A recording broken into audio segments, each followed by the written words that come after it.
ताज्या बातम्यांसाठी महान करेला सबस्क्राइब करा आणि बेल आयकॉनला क्लिक करा। तारदाळ कन्या विद्या मंदिर शाळेला जिल्हास्तरीय द्वितीय क्रमांकाचा मान, गावात जल्लोषमय स्वागत। सन 2024 ते 2025 सालाकरिता स्वच्छ शाळा सुंदर शाळा हे अभियान राबवण्यात आले होते।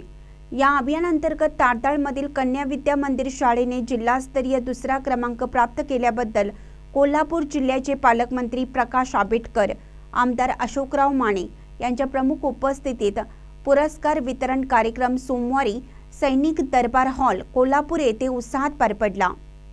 तारदाळ येथील कन्या विद्या मंदिर शाळेने स्वच्छ शाळा सुंदर शाळा या जिल्हास्तरीय स्पर्धेत दुसरा क्रमांक पटकावून गावचे नाव अभिमानाने उंचावले आहे।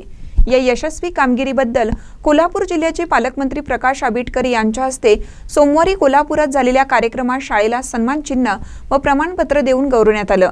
या यशाच्या निमित्ताने तारदाळ ग्रामपंचायतीच्या वतीने दुपारच्या सत्रात शिक्षक व विद्यार्थ्यांचा सत्कार समारंभ उत्साहात पार पडला। श्री शिरकाई मंदिर आवारात झालेल्या कार्यक्रमास प्रसाद खोबरे, सरपंच पल्लवी पोवार, उपसरपंच सूरज कोळी यांच्यासह गावातील मान्यवर, पालक आणि नागरिक मोठ्या संख्येने उपस्थित होते। यावेळी गावातील मुख्य चौकातून शिरकाई मंदिरापर्यंत शिक्षकांची व विद्यार्थ्यांची वाजत गाजत मिरवणूक काढण्यात आली।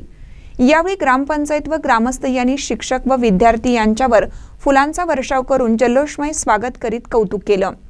शाळेच्या स्वच्छतेबाबत केलेल्या प्रयत्नांचे सर्व स्तरातून कौतुक होत असून या यशामुळे गावात आनंदाचे वातावरण पसरले आहे। सदर कार्यक्रम प्रसंगी तारदाळ ग्रामपंचायतीच्या वतीने सर्व शिक्षकांचा सत्कार मान्यवरांच्या हस्ते करण्यात आला। प्रास्ताविक रणजित पोवार व आभार सचिन पोवार यांनी मानलं।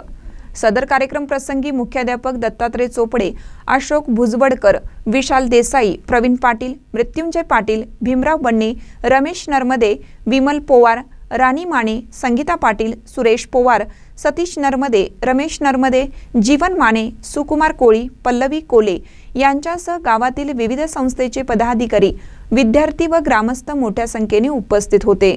महानकर न्यूजसाठी बसगोंडा कडेमणी, तारदाळ।